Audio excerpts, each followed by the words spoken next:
Assalamualaikum warahmatullahi wabarakatuh. Semangat pagi dan salam sehat untuk kita semua. Sobat AP dimanapun Anda berada, jumpa kembali dengan saya Mukhtar Romi, dosen akuntansi pemerintah pusat pada P3 Kebendaraan Negara.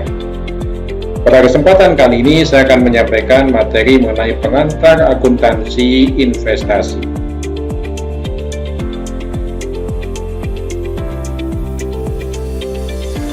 Investasi pada prinsipnya adalah kewenangan bendahara umum negara, kecuali investasi jangka pendek yang boleh dilakukan oleh Satker Badan Layanan Umum. Berdasarkan Undang-Undang Nomor 1 Tahun 2004 Pasal 7 Ayat 2H, Menteri Keuangan selaku pun berwenang menempatkan uang negara dan mengelola atau menatausahakan investasi. Menempatkan uang negara artinya memanfaatkan semaksimal mungkin dana kas yang belum digunakan atau idle cash, antara lain untuk implementasi telusuri di lingkung atau TDR, yaitu penempatan idle cash pada bank umum. Dalam hal mengelola atau menatausahakan investasi, kewenangan Menteri Keuangan selaku pun meliputi kewenangan regulasi, kewenangan supervisi, dan kewenangan operasional. Kewenangan regulasi meliputi menyusun dan menetapkan ketentuan dan peraturan di bidang investasi pemerintah, menetapkan kebijakan umum dan rencana strategis jangka panjang dan menengah atas investasi pemerintah, serta menetapkan PKIP, yaitu pernyataan kebijakan investasi pemerintah. Kewenangan supervisi dalam investasi meliputi menyusun kebijakan umum dan rencana strategis jangka panjang dan menengah atas investasi pemerintah, menyusun PKIP, serta melakukan pengawasan dan evaluasi atas pengelolaan investasi pemerintah yang dilakukan oleh operator investasi pemerintah. Sedangkan kewenangan operasional investasi pemerintah adalah Menteri Keuangan selaku pun menetapkan PLU pengelola dana selaku operator investasi pemerintah. Selain menetapkan PLU pengelola dana, Menteri Keuangan juga dapat menetapkan PLU lain sebagai operator investasi pemerintah. Selain PLU, dalam pelaksanaan investasi pemerintah, Menteri Keuangan juga dapat menunjuk BUMN atau badan hukum lain sebagai operator investasi pemerintah. Operator investasi pemerintah melaksanakan fungsi perumusan rencana dan strategi investasi, pengawasan pelaksanaan investasi, dan evaluasi ketaatan pelaksanaan investasi terhadap rencana dan strategi investasi. Karena merupakan kewenangan PUN, maka investasi pemerintah termasuk dalam bagian anggaran PUN, yaitu BA PUN 99903 dan dipertanggungjawabkan melalui sistem akuntansi bendahara umum negara.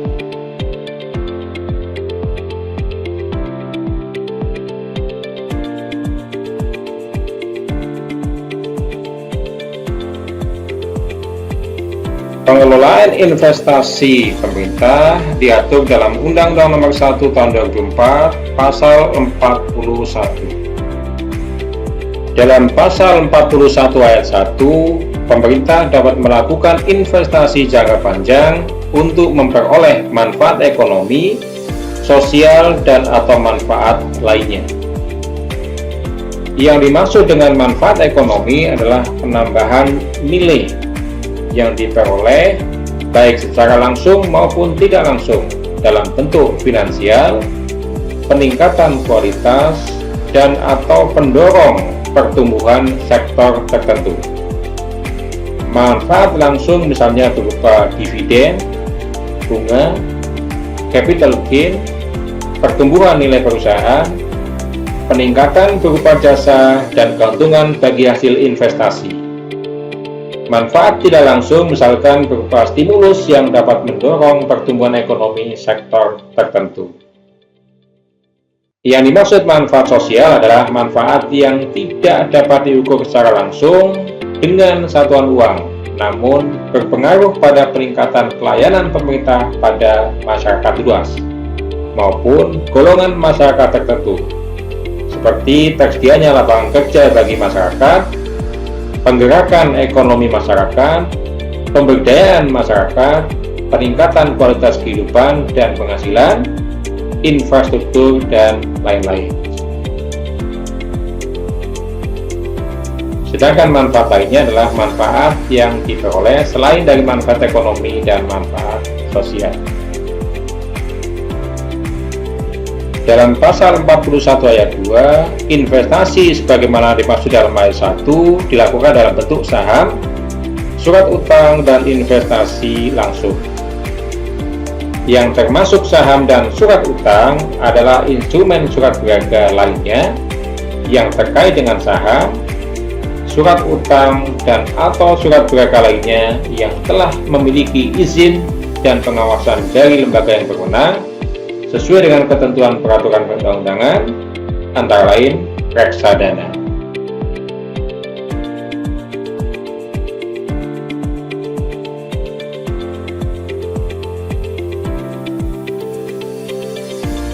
Dalam postur APBN, investasi pemerintah termasuk bagian dari pembiayaan anggaran.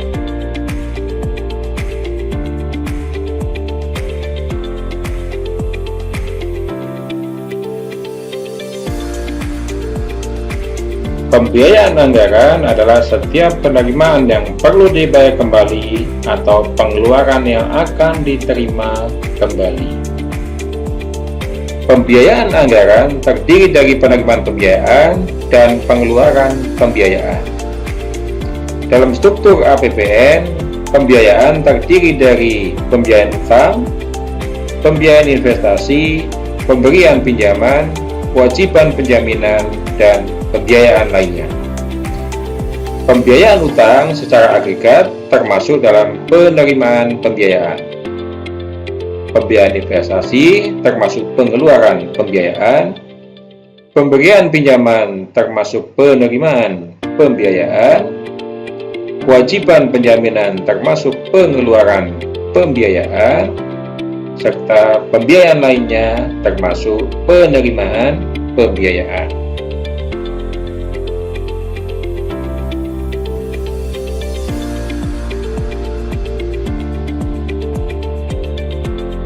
Selain Undang-Undang Nomor 1 Tahun 2004, dasar hukum investasi pemerintah adalah Peraturan Pemerintah Nomor 63 Tahun 2019 tentang investasi pemerintah, serta Peraturan Menteri Keuangan Nomor 53 Tahun 2020 tentang tata cara investasi pemerintah.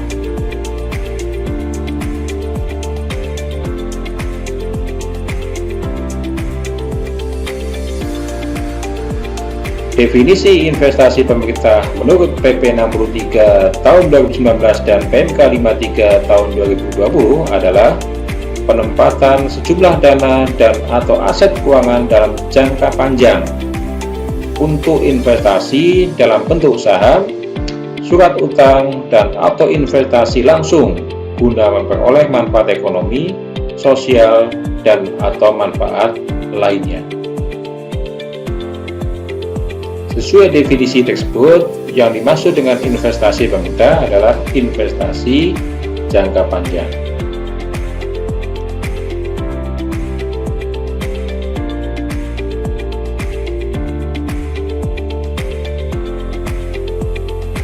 Pelaporan dan pertanggungjawaban investasi pemerintah diatur dalam PSAP 06 tentang akuntansi investasi, serta Peraturan Menteri Keuangan Nomor 169 Tahun 2018 tentang Sistem Akuntansi dan Pelaporan Keuangan Investasi Pemerintah.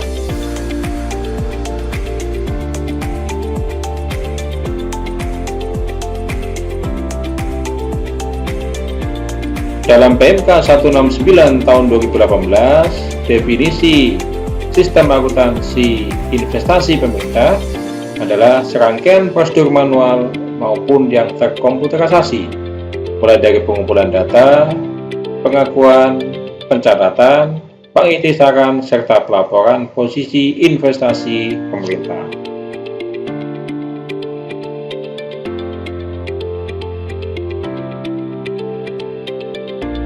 Dalam PMK 169 tahun 2018, definisi investasi dibedakan antara investasi dan investasi pemerintah. Investasi adalah aset yang dimaksudkan untuk memperoleh manfaat ekonomi seperti bunga, dividen, dan royalti, atau manfaat sosial, sehingga dapat meningkatkan kemampuan pemerintah dalam pelayanan kepada masyarakat. Sedangkan investasi pemerintah adalah penempatan sejumlah dana dan atau barang dalam jangka panjang untuk investasi pembelian surat berharga dan investasi langsung untuk memperoleh manfaat ekonomi, sosial, dan atau manfaat lainnya.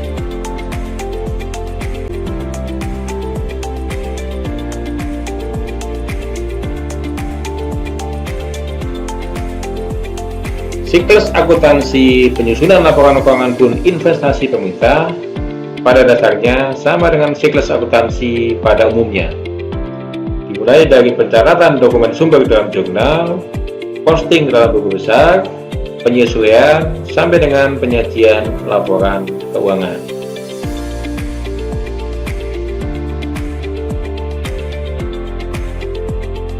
Dokumen sumber dalam sistem akuntansi investasi pemerintah terdiri dari dokumen sumber transaksi alokasi anggaran, transaksi realisasi pembiayaan, transaksi pencatatan pendapatan beban dan belanja, serta transaksi penyesuaian.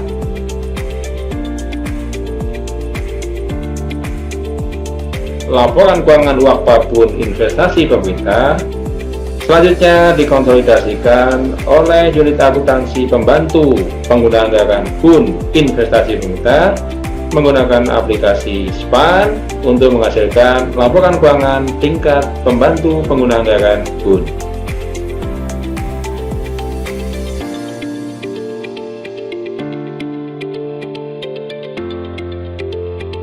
Unit akuntansi dan pelaporan keuangan investasi pemerintah terdiri dari unit akuntansi pun, yaitu Ditjen Pemeliharaan Sekyu Direktorat Akuntansi dan Pelaporan Keuangan, unit akuntansi pembantu pun, yaitu Ditjen Kekayaan Negara, Sekyu Direktorat Kekayaan Negara dipisahkan, serta di bawahnya ada unit akuntansi pengguna anggaran pun investasi pada penyertaan modal negara, wakaf pun investasi pada lembaga keuangan internasional, wakaf pun pembiayaan untuk PLU, wakaf pun dana penjaminan, dan unit akuntansi investasi pemerintah.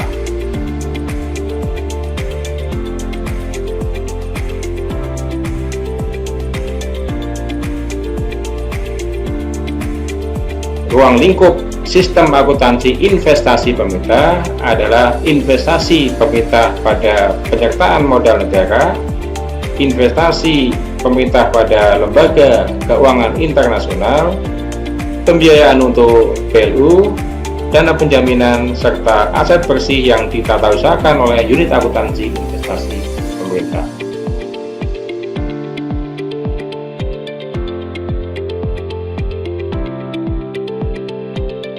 Akuntansi penyertaan modal negara pada prinsipnya mencakup 1. Perlakuan akuntansi atas transaksi perolehan dan atau penambahan investasi pemerintah pada penyertaan modal negara. 2. Perlakuan akuntansi atas penilaian investasi pemerintah pada penyertaan modal negara setelah perolehan. 3. Perlakuan akuntansi atas transaksi keuntungan atau kerugian bagian pemerintah atas investasi pemerintah pada penyertaan modal negara. 4. Perlakuan akuntansi atas transaksi pendapatan dividen. Dan 5.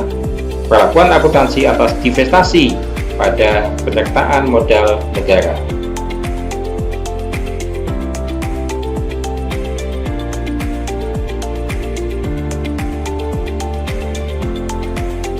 Akuntansi investasi pemerintah pada lembaga keuangan internasional pada prinsipnya mencakup 1. Perlakuan akuntansi atas transaksi perolehan atau penambahan investasi pemerintah pada lembaga keuangan internasional. Perlakuan akuntansi atas penilaian investasi pemerintah pada lembaga keuangan internasional setelah perolehan. 3. Perlakuan akuntansi atas pendapatan dari investasi pemerintah pada lembaga keuangan internasional. 4. Perlakuan akuntansi atas penyesuaian selisih kurs, invoice atau resum tagihan ke SP2D pada saat perolehan atau penambahan investasi pemerintah pada lembaga keuangan internasional yang menggunakan mata uang asing. 5. Perlakuan akuntansi atas biaya administrasi bank pada saat perolehan atau penambahan investasi pemerintah pada lembaga keuangan internasional. Dan 6. Perlakuan akuntansi atas divestasi pada lembaga keuangan internasional.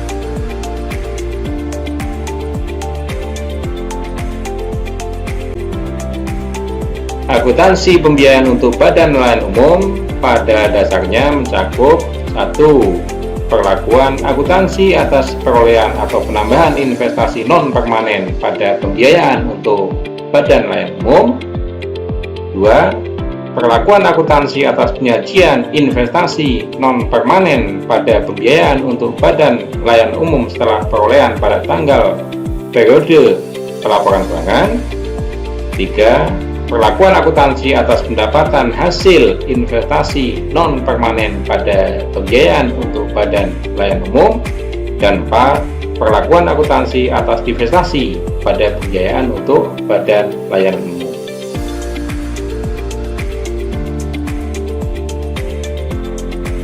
Akuntansi dana penjaminan pada prinsipnya mencakup 1. Perlakuan akuntansi atas pembentukan dana penjaminan. 2. Perlakuan akuntansi atas pengembalian dana penjaminan ke rekening kas umum negara. 3. Perlakuan akuntansi atas penggunaan dana penjaminan dengan pengakuan piutang tagihan. Dan keempat, perlakuan akuntansi atas pendapatan bunga dari penggunaan dana penjaminan.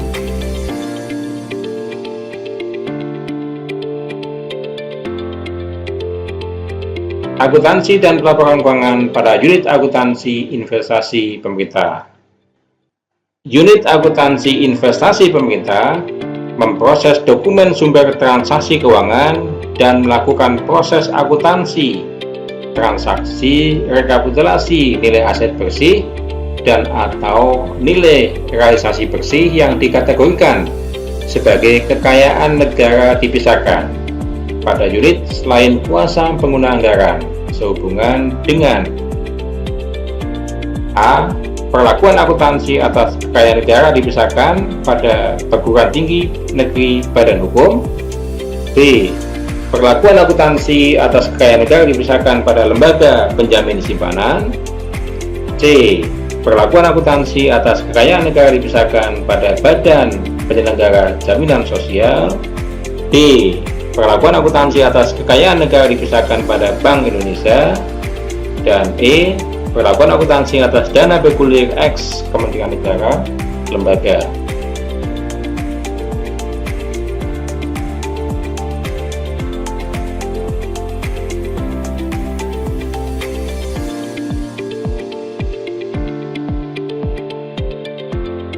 Berikut adalah contoh jurnal realisasi anggaran pembiayaan untuk investasi pemerintah. Diterbitkan SPP pengeluaran pembiayaan untuk investasi permanen pemerintah sebesar 300. Telah diajukan ke KPPN dan terbit SP2D pembiayaan sebesar 300. Maka pencatatan jurnalnya adalah sebagai berikut. 1. Jurnal pada saat resum tagihan hanya dicatat di jurnal aktual, yaitu debit investasi jangka panjang dan kredit pengeluaran pembiayaan yang masih harus dibayar. Sedangkan jurnal pada saat SP2D dilakukan baik di jurnal aktual maupun di jurnal kas. Di jurnal aktual Debitnya adalah pengeluaran pembiayaan yang masih harus dibayar pada ditagihkan ke entitas lain. Sedangkan pada jurnal kas, debitnya adalah pengeluaran pembiayaan, kreditnya ditagihkan ke entitas lain.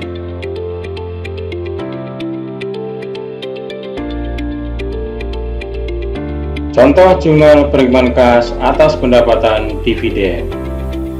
Pada tahun 2021 terdapat pembagian dividen tunai sesuai dengan pengumuman dividen di tahun yang sama sebesar 7. Maka dicatat dalam jurnal aktual, debit diterima dari entitas lain pada pendapatan dari kekayaan negara dipisahkan.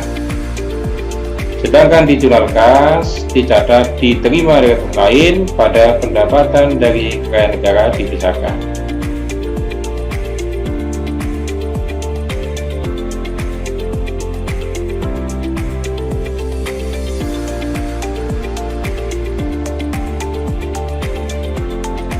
Contoh jurnal pendapatan penyesuaian nilai investasi.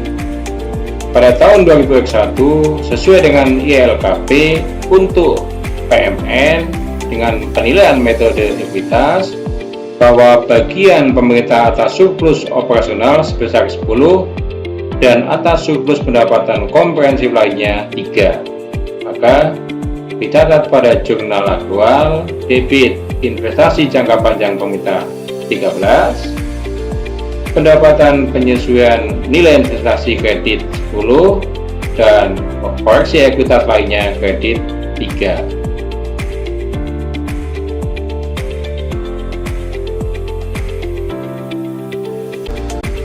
Berdasarkan transaksi tersebut dapat dibuat laporan realisasi anggaran sederhana untuk akun 99903 sebagai berikut. Pendapatan negara bukan pajak anggaran 100, realisasi 7. Pengeluaran pembiayaan 1000, realisasi 300.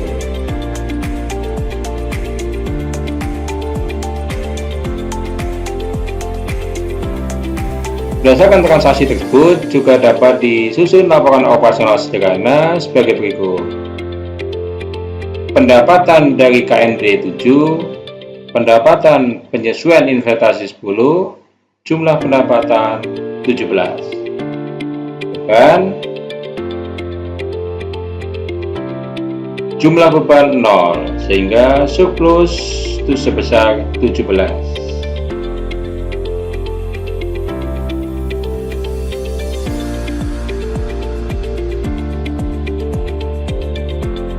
Berdasarkan transaksi sebelumnya juga dapat disusun laporan perubahan ekuitas. Ekuitas awal 0, surplus 17, koreksi ekuitas lainnya 3, transaksi antar entitas yaitu ditagihkan ke entitas lain dikurangi dengan diterima dari entitas lain sebesar 293 sehingga ekuitas akhir sama dengan 313.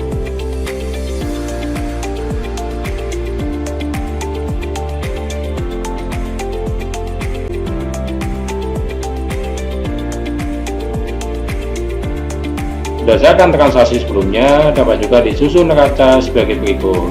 Aset berupa investasi jangka panjang 313, kewajiban 0, ekuitas 313 sehingga jumlah aset sama dengan jumlah kewajiban ditambah ekuitas.